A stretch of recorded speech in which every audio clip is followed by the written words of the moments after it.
ہم رحیم یار خان کے قریب ایک گاؤں میں رہا کرتے تھے۔ والد وہاں کے ایک ذمہ دار کے کاردار تھے۔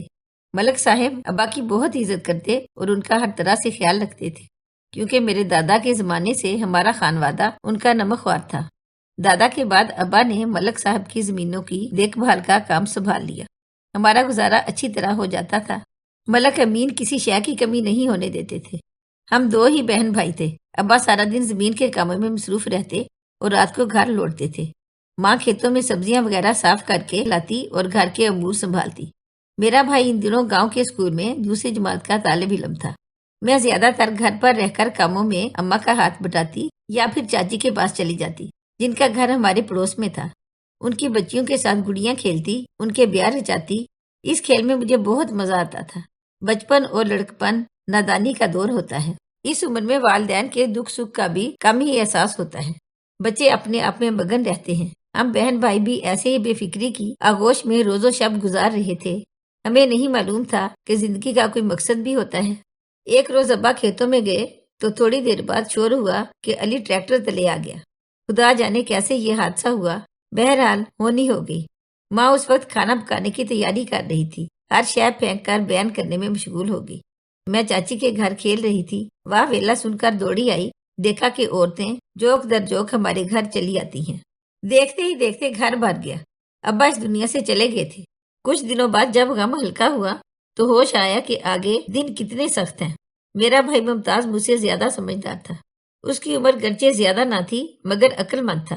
ماں بدستور ملک صاحب کے گھر کام کر رہی تھی۔ ممتاز کو احساس تھا کہ ماں بہت زیادہ کام کرنے سے تھک جاتی ہے، اوپر سے ابا کا صدمہ۔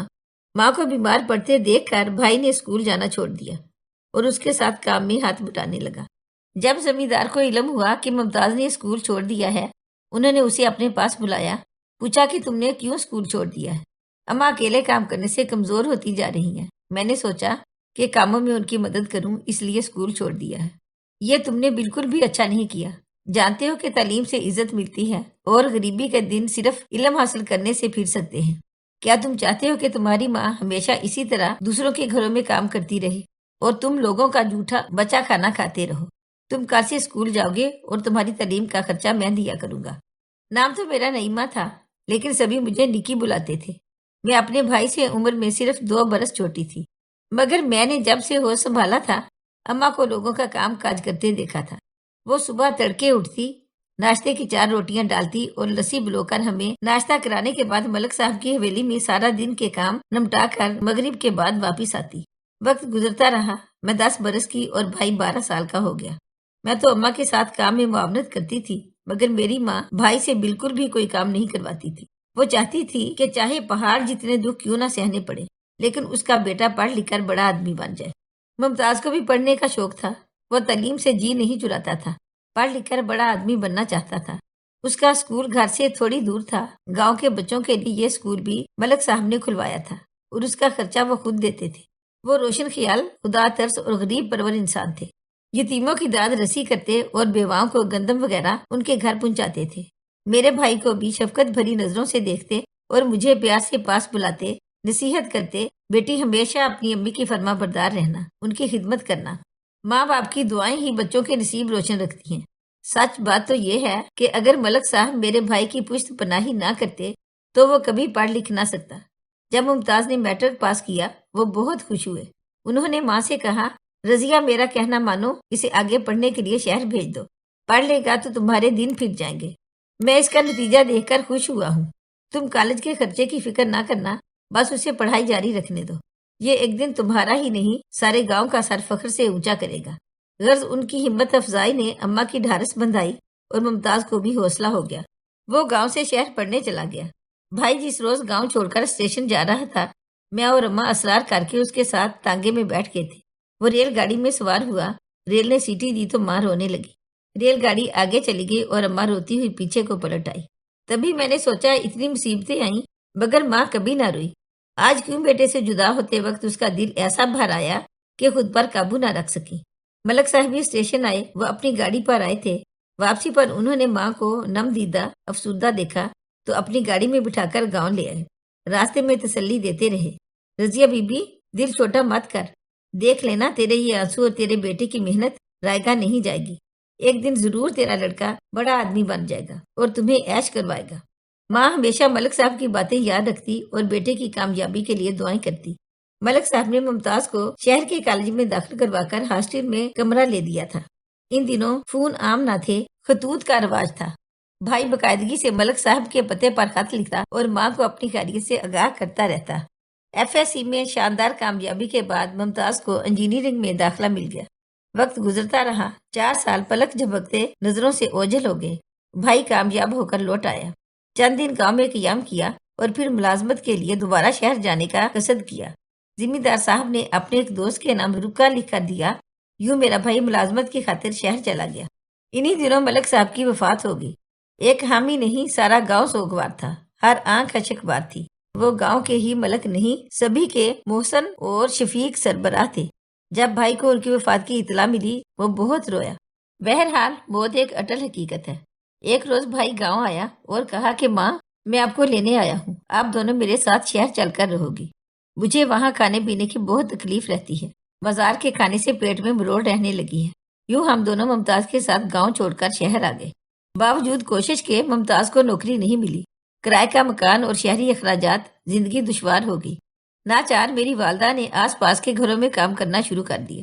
بھائی نے بہت منع کیا کہ نوکری نہیں ملتی تو میں مزدوری کر لوں گا، لیکن اب آپ دوسروں کے گھروں میں کام نہیں کریں گی۔ امی نہ مانی، بلکہ سمجھایا کہ بیٹا، چولہا ٹھنڈا پڑا ہے اور مالک مکان روز ہمارا در کھٹکھٹاتا ہے، آخر کب تک؟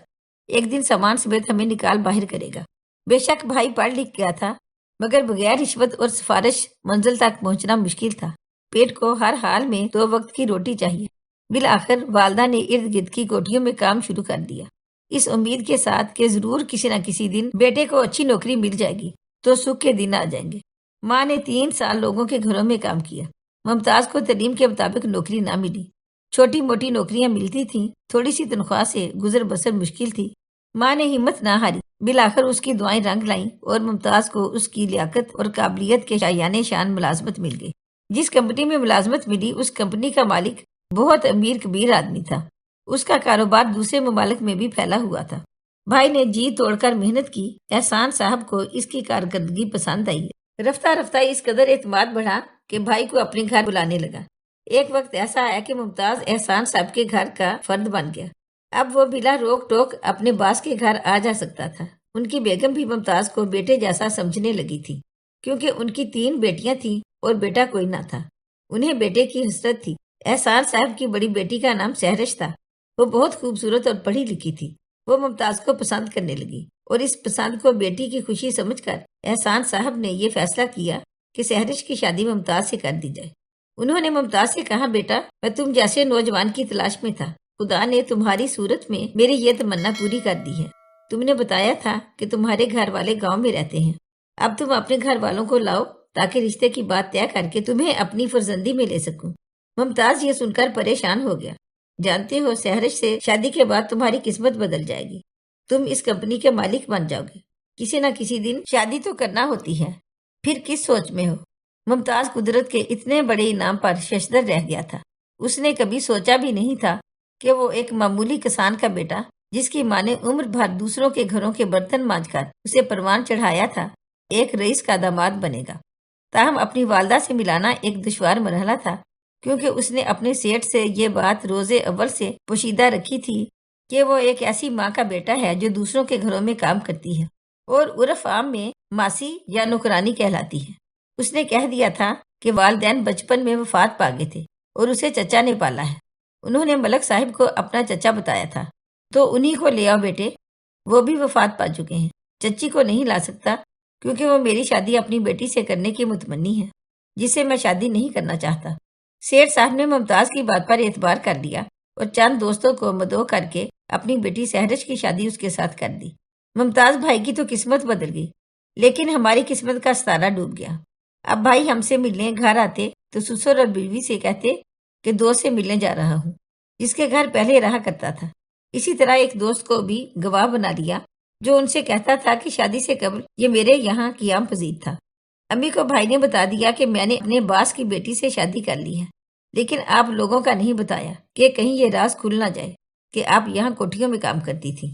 ممتاز ہمیں خرچے کے لیے کافی پیسے دے کر جاتا، امی کو مکان بھی خرید کر دیا، فرنیچر وغیرہ ڈلوا دیا، ہر شے لے کر دی، مگر ہم اس کے سسرال جا سکتے تھے اور نہ اس کی بیوی سے مل سکتے تھے۔ ممتاز اس بات سے بہت ڈرتا تھا کہ اگر راز فاش ہو گیا تو اس کی بیوی کہیں طلاق نہ لے لے اور سسر بھی اسے جھوٹا اور دھوکے باز کہے گا۔ میری ماں نے اپنے بیٹے کی اچھی زندگی، اس کی خوشی اور عزت کی خاطر یہ دکھ بھی سہ لیا، بیٹے اور بہو سے جدائی کو برداشت کر لیا۔ اب ماں کو میری فکر کھائی جاتی تھی، میں بن بیاہی ان پر بوجھ تھی اور وہ جلد از جلد اس بوجھ کو اپنے سر سے اتار پھینکنا چاہتی تھی۔ یہ مرحلہ بغیر ممتاز کی شمولیت کے ممکن نہ تھا۔ ایک دن اس نے بتایا کہ اماں، میں اپنی بیوی، ساس اور سسر کے ہمراہ امریکہ شفٹ ہو رہا ہوں، وہاں سے آپ سے فون پر رابطہ رکھوں گا اور رقم بھی بھجواتا رہوں گا، آپ فکر نہیں کرنا، میں ضرور واپس آؤں گا، فی الحال جانا میری مجبوری ہے۔ ماں بیچاری کیا کرتی، رو دھو کر خاموش ہو گئی۔ مائیں ہر قدم پر اولاد کے لیے قربانی دیتی ہیں اور ہر پل ان کے لیے دعائیں کرتی ہیں۔ اماں نے دعا کی، بیٹا جہاں رہو خوش رہو، مگر ہمیں بھلا نہ دینا، خاص طور پر اپنی بہن کو، اس کا تیرے سوا کوئی نہیں ہے اور ہم نے اس کی شادی بھی کرنی ہے۔ ماں فکر مت کرو، مجھے اپنا فرض یاد ہے، چند سالوں کی بات ہے، واپس آتے ہی کسی اچھے گھرانے میں نعیمہ کی شادی کر دیں گے۔ بھائی کو گئے 2 سال گزر گئے، پہلے خط آتے تھے، فون بھی آ جاتا تھا، پھر یہ سلسلے ختم ہو گئے۔ وقت کے ساتھ ساتھ فاصلے بڑھتے گئے، اس نے ماں اور بہن کو فراموش کر دیا، مگر ہم اسے فراموش نہ کر سکے۔ ایک وقت آیا کہ اس کی طرف سے رقم آنی بھی بند ہو گئی، مجبوراً گھر فروخت کر کے ہم شہر سے گاؤں آ گئے۔ یہاں ماں نے میری شادی اپنے ایک رشتے کے بھانجے سے کر دی۔ امی اب بیمار رہنے لگی تھی، انہیں بیٹے کی جدائی نے دیمک کی طرح کھا لیا تھا۔ ممتاز جس دوست کے اکاؤنٹ میں رقم بھجواتا تھا وہ بھی غائب ہو گیا تھا۔ وقت کے ساتھ ساتھ اماں کے دل پر مایوسیوں نے ڈیرا جما لیا۔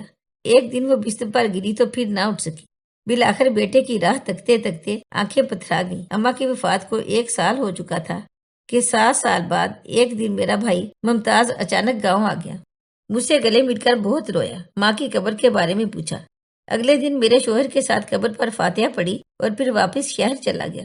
جاتے ہوئے اس کی آنکھوں سے آنسو رواں تھے، بولا، میں بھی کتنا خود غرض نکلا کہ جس نے خون پسینہ ایک کر کے مجھے پروان چڑھایا، اسی کو جدائی کا دکھ دیا۔